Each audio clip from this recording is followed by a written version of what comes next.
இப்போ நான் சொன்னேன் இல்லையா, நினச்சா நடக்கும் அப்படின்னு சொன்னேன் பார்த்தீங்களா. அது போல் நெகட்டிவான விஷயம் நடக்கக்கூடாதுன்னா நீங்கள் கட்டாயம் பேப்பர் படிக்கக்கூடாது. நம்பர் 2, கட்டாயம் டிவி நியூஸ் பார்க்காதீங்க. நெகட்டிவான விஷயத்த காலங்காத்தால் கொண்டு வராதிங்க. தூங்க போகும்போது கொண்டு போகாதீங்க மண்டைக்கு. நம்பர் 2, எங்கே போனாலும் வாட்டர் பாட்டில் கேரி பண்ணுங்கள். நீங்கள் வாட்டர் பாட்டிலில் தண்ணியோடு நீங்கள் கேரி பண்ணுறீங்கன்னா ஒரு டைமில் you will become very strong. ரொம்ப ரொம்ப ஸ்ட்ராங்கான பர்சனாலிட்டியாக மாறிடுவீங்க.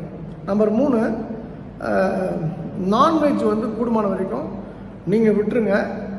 நீங்கள் விடுறது பெரிய விஷயம் இல்லை. உங்கள் கூட இருக்கக்கூடிய ஒரு 10 பேர் ரொம்ப நெருக்கமானவங்களே எப்படியாவது விட வச்சுருங்க. கையில் காலில் அந்த சிக்கனை பார்த்தா, மட்டனை பார்த்தா, பெப்பர் ஃப்ரை எல்லாம் அந்த டெம்டேஷனாக வரக்கூடாது. எப்படியாவது விட வச்சுருங்க, உங்களுக்கு மாற்றம் வரும். அதுக்கு அடுத்ததாக உங்கள் லைஃப்பில் ஒரு செடியாவது அல்லது ஒரு மரமாவது உங்கள் பேர் சொல்கிற மாதிரி இருக்கணும்.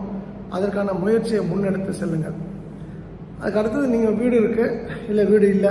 வீடு இருக்குன்னா ஓகே, வீடு இல்லைன்னா ஏதாவது இடத்துல ஒரு செம்பருத்தி பூச்செடி ஒன்றாவது வைங்க. அப்புறம் வாட்ஸ்அப் குரூப்பில் திடீர்னு குரூப் ஓப்பன் பண்ணுவாங்க, ஏன்னே தெரியாது.